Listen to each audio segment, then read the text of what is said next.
각 문화권마다 독특한 문화하고 가치관들이 있죠.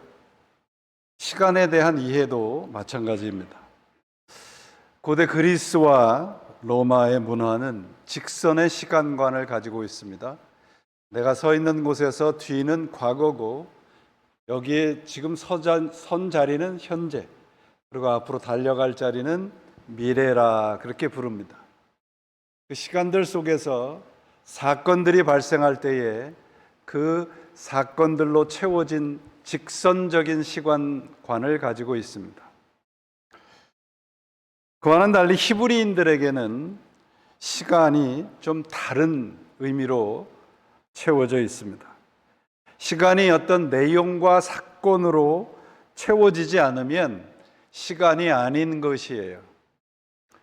실제로 히브리 말에는 단어가 시간이라는 단어가 없다 합니다. 히브리 사람들은 지나가는 시간이 아니라 의미로 채워진 시간만을 시간으로 여겼던 것이지요. 여기서 말하는 의미는 세상적인 성공이 아닙니다. 이 의미는 하나님과 관계된 것들입니다. 하나님과 관계된 인생, 하나님과 관계가 있는 시간만이 의미 있는 인생이라고 생각을 한 것이죠. 사도 바울도 시간을 아껴라는 말을 합니다. 여기서 아끼라는 말은 건져 올리라는 말입니다. 곧 내 손으로 의미를 건져 올려서 인생을 채워갈 때에 올바른 인생이 된다는 것이죠. 사실 시간이라는 것은 우리 인간들이 나누어 놓은 것이잖아요. 일정한 주기로 지구가 태양을 한 바퀴 돌면 1년이라고 치자, 그렇게 만드는 것이죠. 그러니까 새로운 시간이다, 지나간 시간이다, 그런 것도 사실은 실제로 보면 없는 것이 되죠. 어제와 오늘이 다르지 않습니다. 그러면 언제 어제와 오늘이 다르게 되는가 하는 거예요. 바로 우리가 그 시간을 무엇으로 채우며 사느냐, 그거에 따라서 시간의 의미가 달라지게 됩니다. 우리 가득한 교회가 의미로 채워져 가는 공동체가 될 때 비로소 새로운 출발을 하는 공동체가 될 수 있습니다. 담임 목사가 바뀌었다고 새로운 교회가 되나요? 새로운 성도들이 온다 해서 새로운 교회가 되는 거 아닙니다. 이제부터 하나님의 말씀으로, 하나님의 뜻으로 우리의 영혼을 채워갈 때, 우리의 재단을 채워갈 때 우리 교회는 새로운 교회로 출발할 수 있을 줄 믿습니다. 우리 그리스도인들에게는 시간이 어떻습니까? 그리스도인들의 시간의 기준은 예수 그리스도이죠. 예수 그리스도를 만나기 이전에는 before Christ, BC죠. 우리는 지금 Anno Domini, in the year of the Lord, 주님의 해를, 주님의 시간을 살고 있습니다. 예수를 믿는다 하면서도 여전히 예수를 만나기 이전과 별로 다르지 않게 살아가는 사람들 있습니다. 오늘서부터 우리는 Before Christ의 시간대가 아니라 Anno Domini, 주님의 시간대를 살아가는 우리 교회가 되기를 바랍니다. 지난 시간을 우리가 어떻게 살았든지 상관없이 이 순간부터 하나님으로 우리의 인생을 채워가면 됩니다. 그러면 오늘은 매 순간은 새로운 시간이 될 것입니다. 성경에서 첫 번서부터 다섯 번째 책, 창세기서부터 신명기까지를 모세 오경이라 합니다. 근데 많은 성서학자들이 모세 오경보다는 모세 육경이라고 해야 맞다. 그래서 여호수아를 모세 육경에 포함을 시키는 성서학자들이 많습니다. 왜냐하면 출애굽기는 여호수아서에서 완성이 되기 때문에 그렇습니다. 여호수아서의 위치가 대단히 중요합니다. 성경에서 사람의 이름을 따서 붙인 첫 번째 책이 여호수아서이기 때문에 그렇습니다. 그러면 여호수아서는 우리에게 무엇을 가르치고 있는가요? 우리는 여호수아서 그러면 대부분 강하고 담대하라, 여호수아의 그 위대한 지도력을 떠오릅니다. 찬송에도 여호수아 본바다 앞으로 가세, 그런 찬송도 있지 않습니까? 그런데 의외로 여호수아서는 정복이나 지도, 리더십을 가리키는 책이 아닙니다. 여호수아서는 순종을 가르치는 책입니다. 여호수아서는 리더십의 책이 아니라 팔로우십의 책입니다.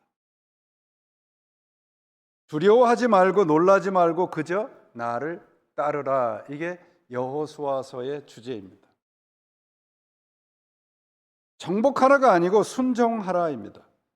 물론 여호수아를 중심으로 해서 이스라엘 백성들이 가나안 땅을 전쟁을 통해서 정복한 면이 없지 않습니다. 그런데 그들은 가나안 땅에 왜 갔습니까? 싸우기 위해서 간 것이 아니라 하나님의 약속이 있었기 때문에 갔습니다.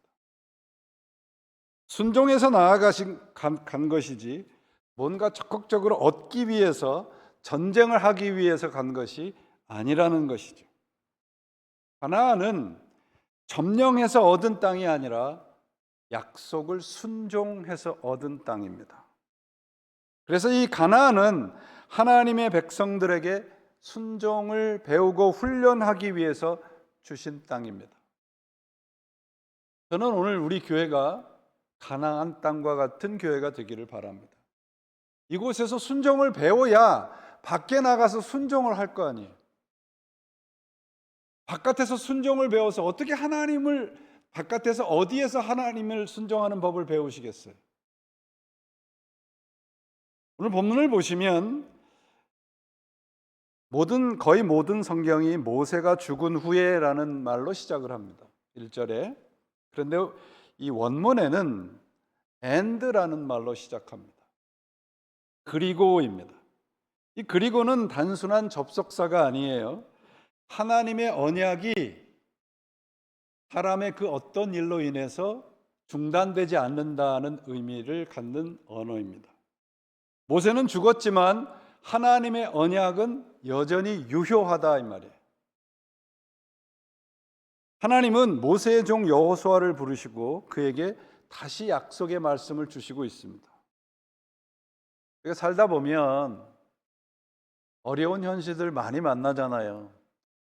오늘 제가 교회 처음 와서 우리 박 장로님 만나 뵀는데 큰 교통사고를 당하셔서 아직도 그 상처가 있으시더라고요.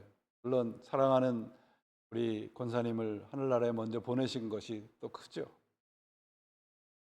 이런 일을 우리가 당하면 우리는 그 자리에서 이렇게 두려워서 멈춰서게 될 경우가 참 많아요.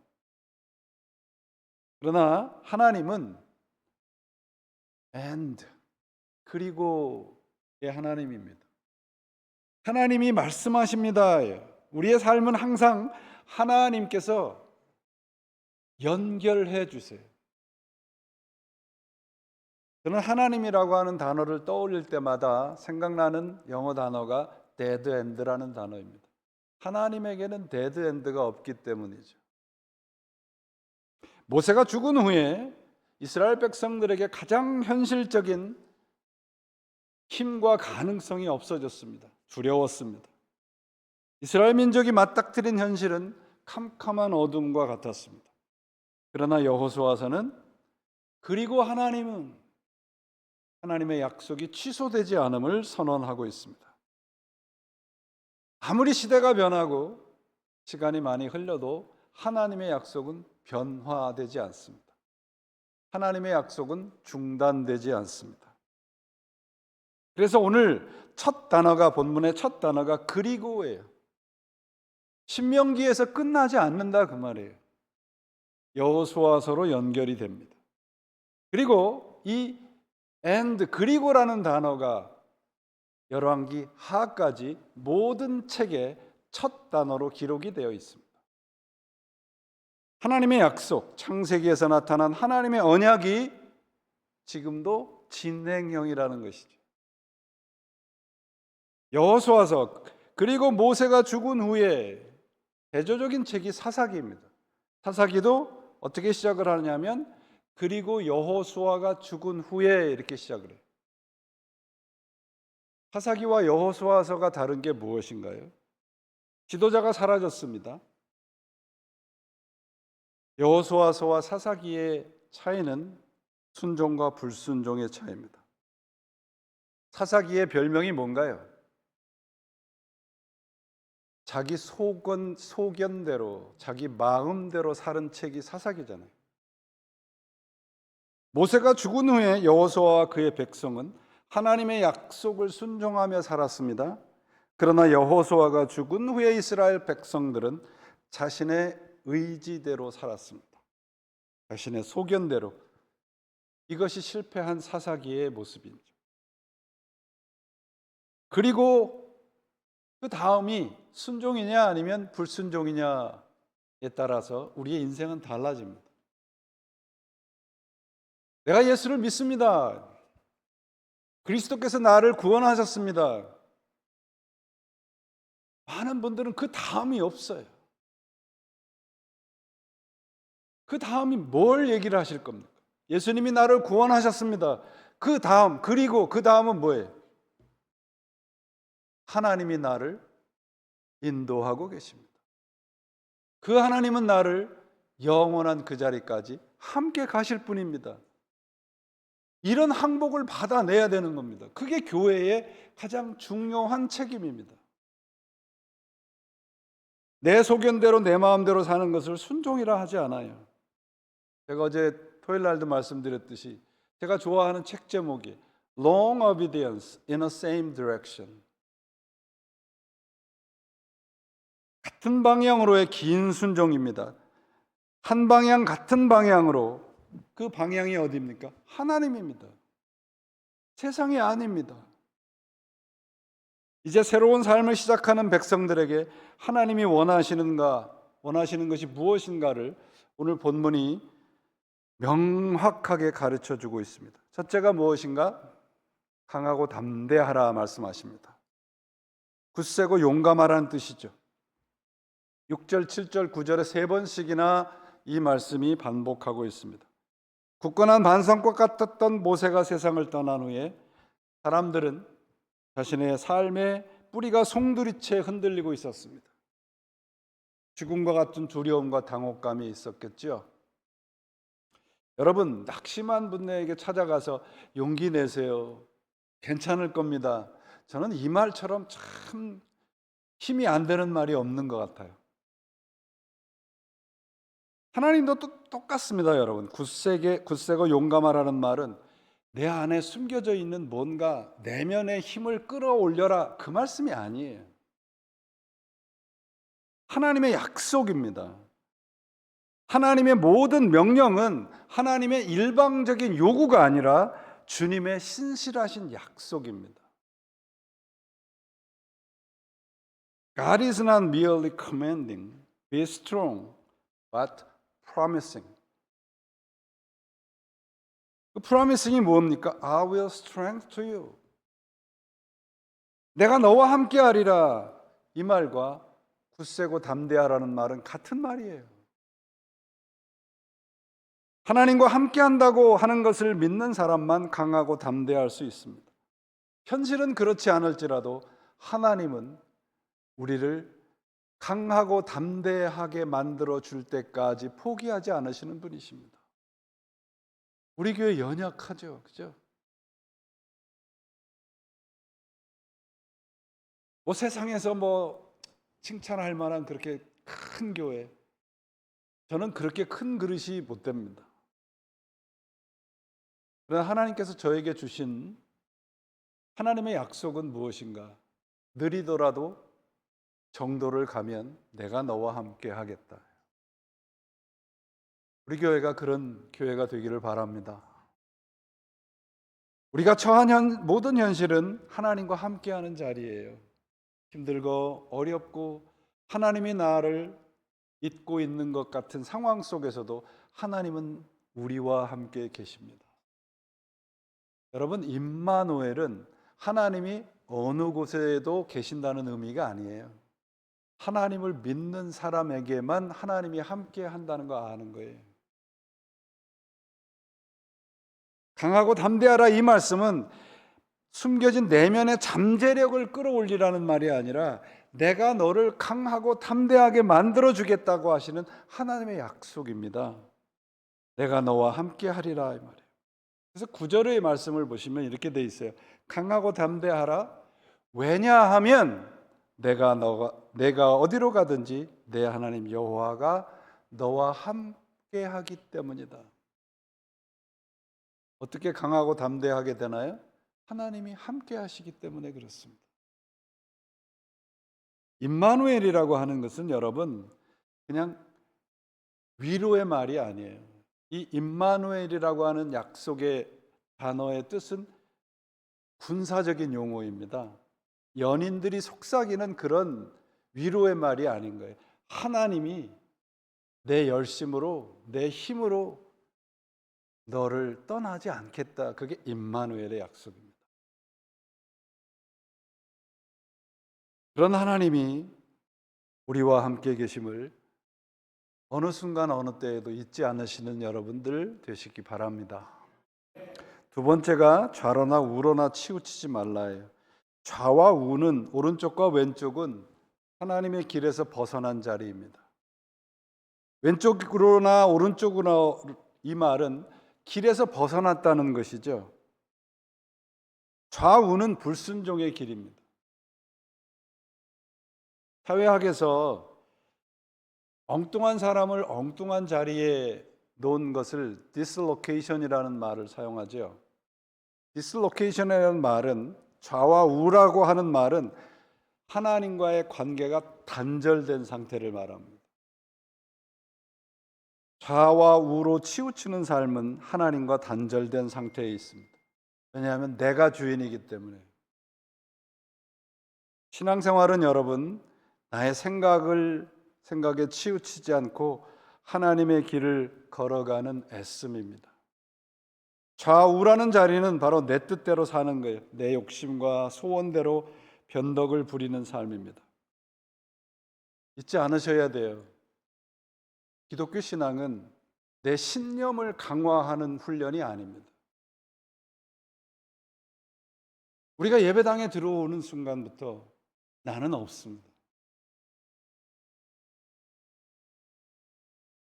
제가 존경하는 토마스 몰튼 신부가 그런 얘기를 해요. 내 자신이 되기 위해서 내가 항상 되고 싶은 그것이 되기를 포기해야 하며, 나 자신을 찾기 위해서는 나 자신으로부터 떠나야 하고, 살기 위해서는 죽어야 한다. 좌로나 우로나 치우치지 말라, 이 말은 우리 자신을 내세우지 말라는 것이죠. 여러분, 좋아하는 거하고 사랑하는 거하고 어떻게 달라요? 하나님의 말씀 좋아하세요? 아멘이 하나도 없으시네요. 하나님의 말씀 사모하세요? 정말요? 제가 이렇게 목회를 지금까지 하다 보니까요, 하나님의 말씀을 좋아하시는 분들은 참 많은 것 같아요. 근데 하나님의 말씀을 사모하는 사람들은 그렇게 많지 않은 것 같아요. 제가 틀렸기를 바랍니다. 좋아한다는 것은 즐기는 거예요, 그죠? 내 마음에 흡족한 상태입니다. 사모한다는 것은, 말씀을 사모한다는 것은 그 말씀대로 사는 것을 말해요. 여러분의 배우자에게 사랑한다고 얘기를 했는데 그저 립 서비스만 한다 그러면 어떻겠습니까? 그래서 에릭 프롬이라는 철학자는 이렇게, 사랑한다는 것은 falling, 그 사람에게 빠져드는 것이 아니라 participating, 그 사람과 함께하는 거라는 거죠. 하나님을 사랑하고 하나님의 말씀을 사모하는 것도 동일합니다. 하나님의 말씀을 좋아하는 분들은 참 많아요. 근데 좋아하는 것 그 수준에서 사모하는 수준까지 못 가는 게 문제죠. 우리 모두가 하나님께 충성하는 여러분들이 되시기를 바라는데요.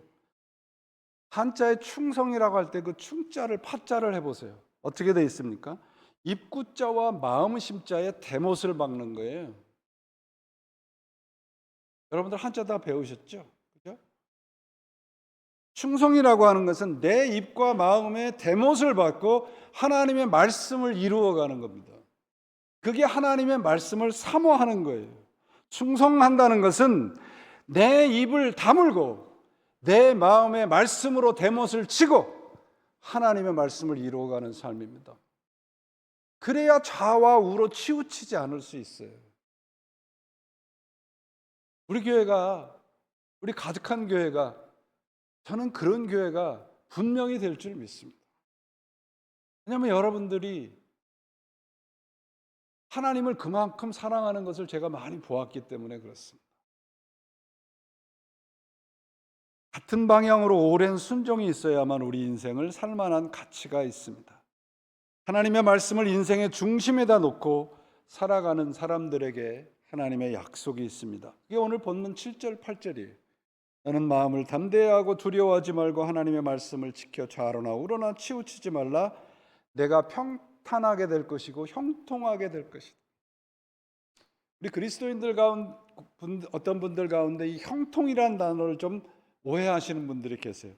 형통이라고 하는 것은 우리의 인생이 성공하는 게 아니에요. 성경에서 말하는 형통이라는 단어는, 히브리 말의 형통이라는 단어는 breakthrough입니다. 뚫고 지나가는 거예요.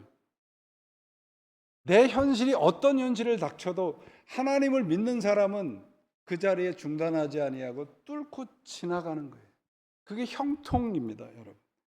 내 일이 잘 되는 게 형통이 아니고요. 하나님의 일이 잘 되는 게 형통이에요. 우리 교회가 하나님의 일이 잘 되는 형통한 교회가 되기를 바라요. 신자 형통은 내 일이 잘 되는 게 아니에요. 하나님의 일이 잘 되는 것이고요. 내 뜻이 아니라 하나님의 뜻이 이루어지는 게 형통입니다. 여러분, 오늘 본문에 뭐라고 되어 있어요? 나를 따르고 강하고 담대하면 평탄하게 될 것이고 형통하리라. 뚫고 지나갈 수 있다는 거죠. 우리 기독교 신앙은 정답 없이 걸어가는 거예요. 묵묵히 정답 없는 길을 견디는 것입니다. 견디는 힘은 말씀에게 있어요. 형통함이란 그러므로 상황이나 여건이 좋고 나쁜과 관계없이 하나님과 함께 현실을 뚫고 지나가는 것입니다.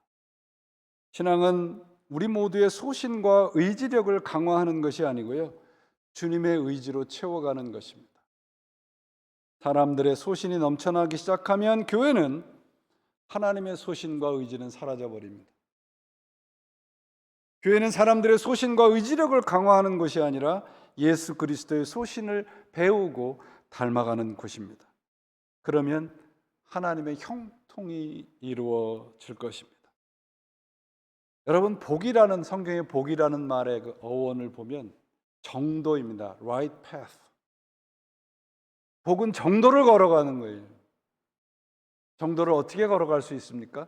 하나님 말씀 붙잡아야죠. 그분 손 잡아야죠.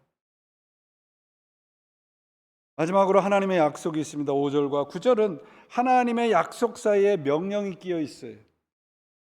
명령은 단순한 지시가 아니라 약속이라고 말씀드렸죠. 강하고 좌로나 우로나 치우치지 말라. 그러면 내가 너를 떠나거나 너를 버리지 않을 것이다. 이런 말씀이 아니고요, 우리를 강하고 좌로나 우로나 치우치지 않고 순종할 때까지, 그런 삶을 살아갈 실력을 갖출 때까지 내가 너와 함께 하겠다. 우리 교회가 그런 사람들로 이 자리가 채워질 때까지 하나님은 포기하지 않을 것입니다.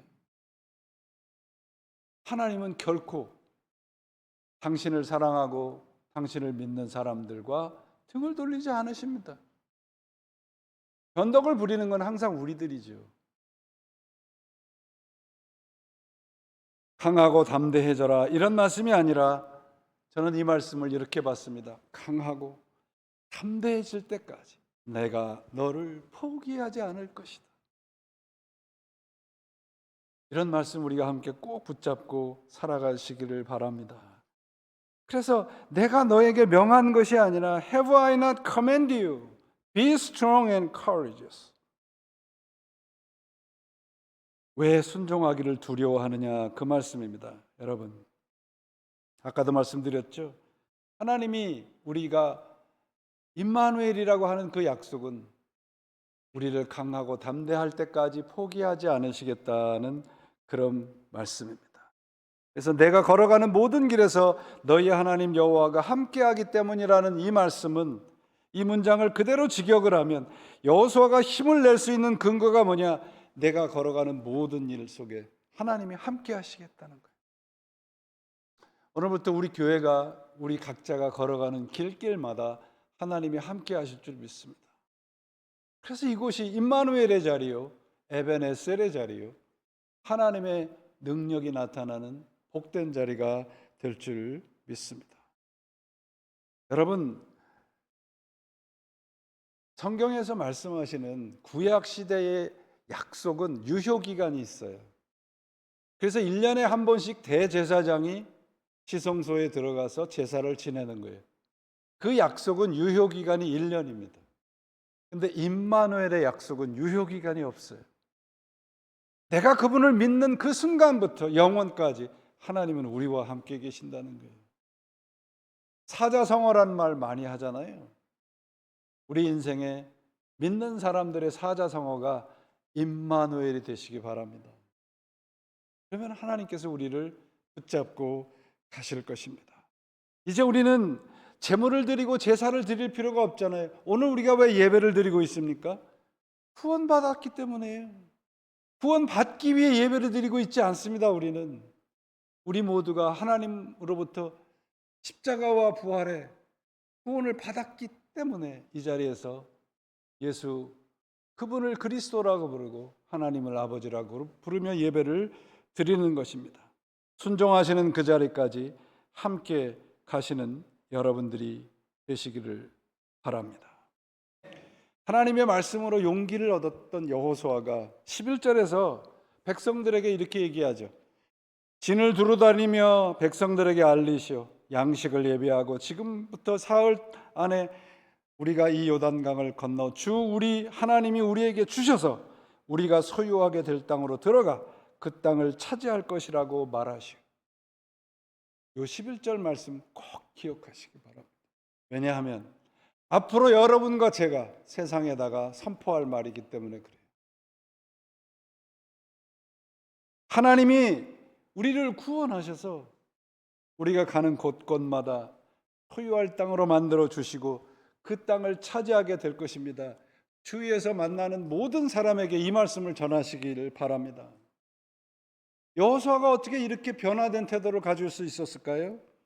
임마누엘의 하나님을 경험했기 때문에 그렇습니다. 강하고 담대하래요.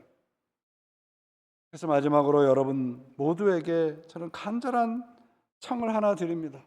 저를 위해, 우리 교회를 위해, 그리고 여러분 자신을 위해 더욱더 진심으로 정성으로 기도해 주시기를 바랍니다.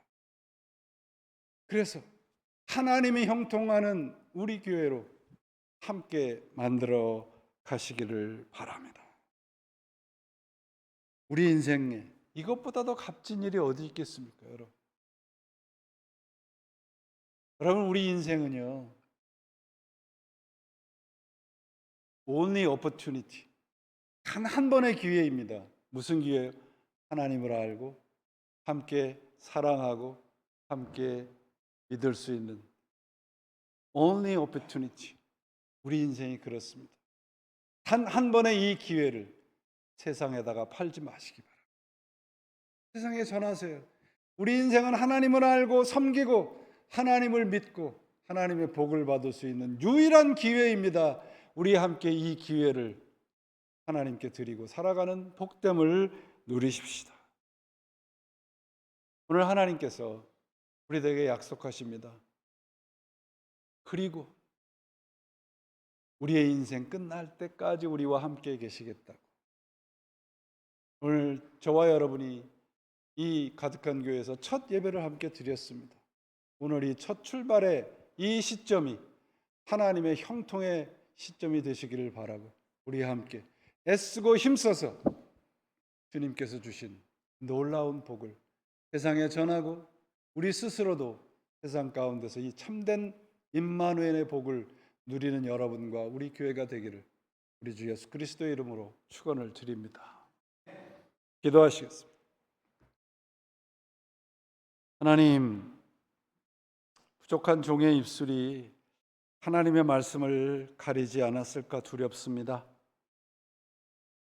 모든 성도님들의 마음속에 임마누엘의 하나님의 역사가 나타나기를 간절히 소원합니다. 형통의 역사가 일어나기를 간절히 소망합니다. 함께 해 주셔서 오늘부터 새로운 시간을 시작하는 우리 교회와 당신의 자녀들 되게 역사해 주시옵소서. 저희들은 할 수 없지만 하나님은 하실 수 있습니다. 저희들을 꼭 붙잡으셔서 하나님의 역사를 이루어가는 우리 교회와 당신의 성도들 되게 역사해 주옵소서. 예수 그리스도의 이름으로 간절히 기도합니다. 아멘.